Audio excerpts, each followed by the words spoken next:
Assalamualaikum warahmatullahi wabarakatuh. Saya Fitri Novita dengan NIM F10512211039 dari kelas 5A2. Saya di sini akan menjelaskan tentang skenario pembelajaran materi usaha dan energi. Bentuk miskonsepsi yang saya ambil yaitu siswa menganggap jika usaha bergantung pada besarnya gaya dan massa benda. Saya ambil dari artikel yang dituliskan oleh Pinope, Sintongpul SS, dan Habelia CR 2004. Untuk yang pertama, di fase perubahan konseptual ada dissertification. Untuk langkah pembelajaran yaitu guru menggali konsepsi awal siswa dengan memberikan pertanyaan berupa kasus analogi. Pertanyaannya yaitu jika kita mendorong bola besi dan bola kayu sejauh yang sama 2 meter di atas lantai datar dengan gaya konstan, usaha mana yang lebih besar? Jelaskan alasanmu. Setelah itu siswa akan menuliskannya jawabannya di kertas dan diberikan kepada guru. Setelah siswa menjawab pertanyaan yang tadi, guru itu akan melakukan observasi untuk membuktikan apakah benar atau tidak mengenai konsepsi awal siswa menggunakan LKPD.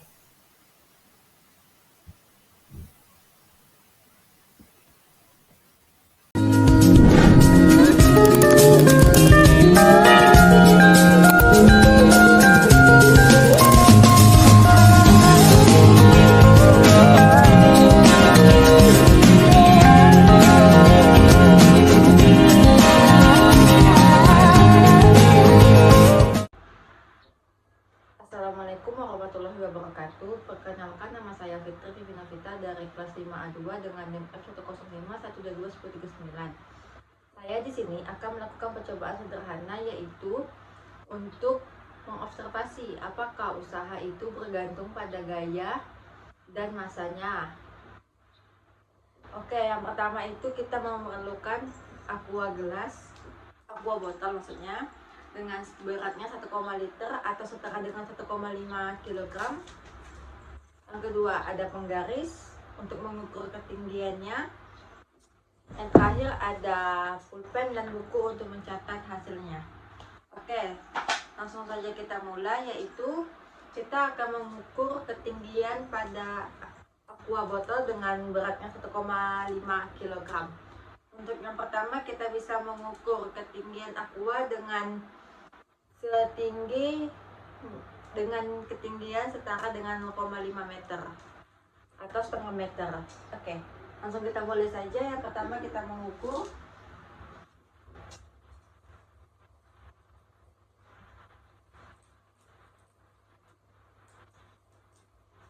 ini 30, 20. Untuk 20 sampai di sini, ini. Nah, ini ketinggian dengan setinggi setengah meter. Oke, bisa langsung dicatat. Pada yang pertama yaitu ada setinggi dengan 1,5 meter. Yang kedua kita mengukur sejauh 1 meter. Oke, jadi di sini ada setengah meter, kemungkinan di sini ada 1 meter. Coba kita hitung dulu ya, kita ukur 30, 60. Oke, pas. Oke, jadi untuk 1 meter bisa di sini. Ini. Oke, jadi untuk air mineral dengan setinggi 1 meter dengan berat 1,5 kg berada di sini. Oke, dapat dicatat bahwa ketinggian air pada air 1,5 kg dengan setinggi 1 meter kita dapat menggunakan rumus yaitu W sama dengan M kali G kali H. Setelah kita mencari ketinggian dari air dengan massa 1,5 kg, kita dapat menuliskan di tabel percobaan dengan menggunakan rumus yaitu W sama dengan M dikali G dikali H. Untuk M itu adalah massa benda. Yang ini tadi aqua botol dalam satuan kilogram, karena ini kan 1,5 liter. Dapat juga disetarakan dengan 1,5 kg.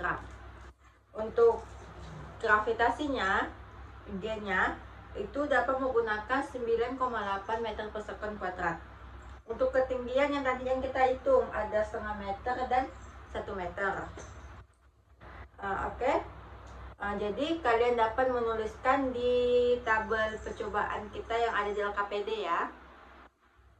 Oke, selanjutnya kita akan melakukan percobaan menarik benda di bidang datar. Untuk bidang datar kita memerlukan botol aqua dan penggaris untuk mengukur seberapa jauhnya. Oke, yang pertama itu kita menyiapkan benda ini, penggaris dan aqua. Yang kedua, ukur berat benda. Karena kita kan menggunakan 1,5 liter, dapat juga dikatakan dengan setara 1,5 kilogram. Setelah itu kita akan menarik ini botol secara perlahan dan kita ukur. Oke, yang ada di sini saya akan tarik secara perlahan.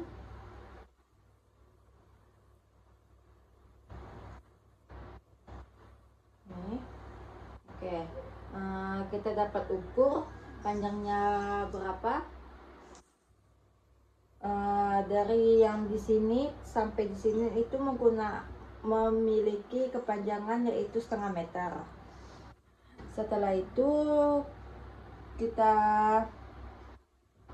mencari gaya tarik yang diperlukan. Karena kita tidak menggunakan dinamometer, maka kita dapat menggunakan memperkirakan gaya tarik dengan menggunakan hubungan antara massa benda dan gaya gesekan. Gaya gesekan dapat diestimasikan sebagai berikut.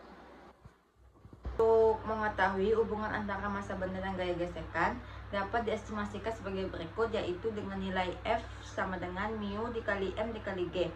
Untuk M itu adalah massa benda dalam kilogram. Karena tadi botol air kita udah dalam kilogram, kita menggunakannya yaitu 1,5 kilogram. Untuk gravitasinya ada 9,8 meter per sekon dan mu-nya adalah koefisien gesekan. Karena lantai kita ini adalah licin, dapat kita mengirakan yaitu 0,1. Setelah kita mencari nilai F, maka kita memasuki nilai usaha yaitu W sama dengan F kali S. Setelah kalian mencari itu nilai usahanya, kalian dapat menuliskan di LKPD yang saya siapkan. Mungkin hanya itu yang saya dapat sampaikan dan melakukan percobaan sederhana. Saya akhiri. Wassalamualaikum warahmatullahi wabarakatuh. Dan maaf apabila ada kesalahan di dalam video, karena saya sendiri menggunakan alat seadanya. Terima kasih Pak.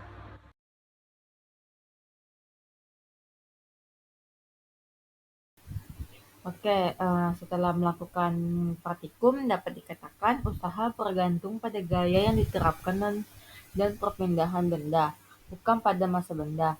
Jika gaya yang diterapkan untuk mendorong kedua benda tersebut konstan dan perpindahan sama, maka usaha yang dilakukan juga sama, terlepas dari massa benda. Bahwa semakin besar gaya yang diberikan baik karena massa yang lebih besar atau koefisien gesekan yang lebih tinggi, semakin besar usaha yang diperlukan.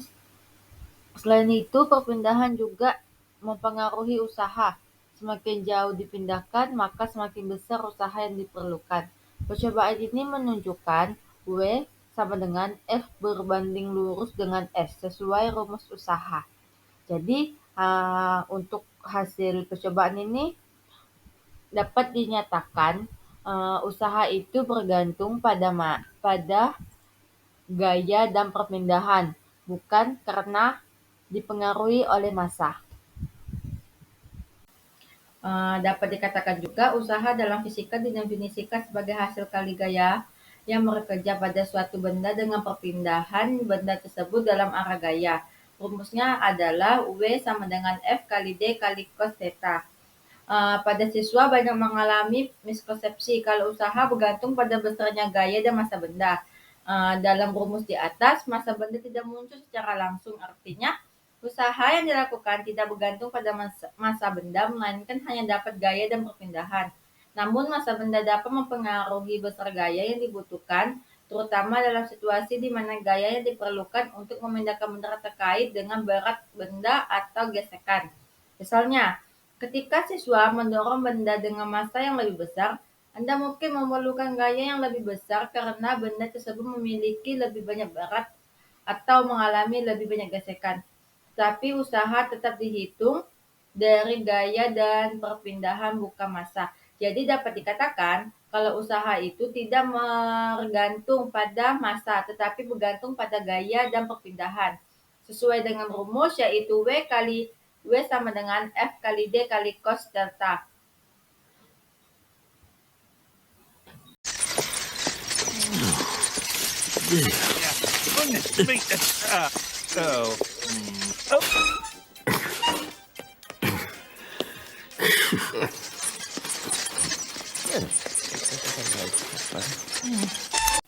Nah, selanjutnya ada Fruitful.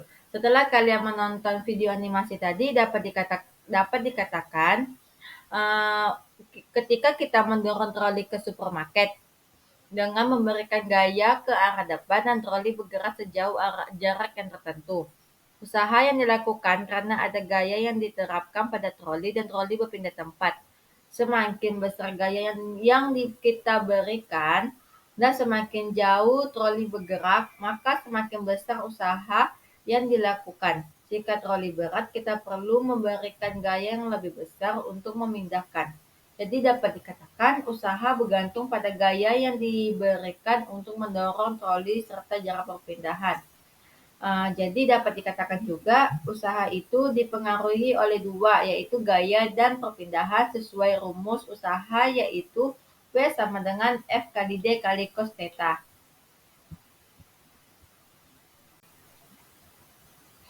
Mungkin hanya itu yang dapat saya sampaikan. Sekian dari saya. Terima kasih. Wassalamualaikum warahmatullahi wabarakatuh.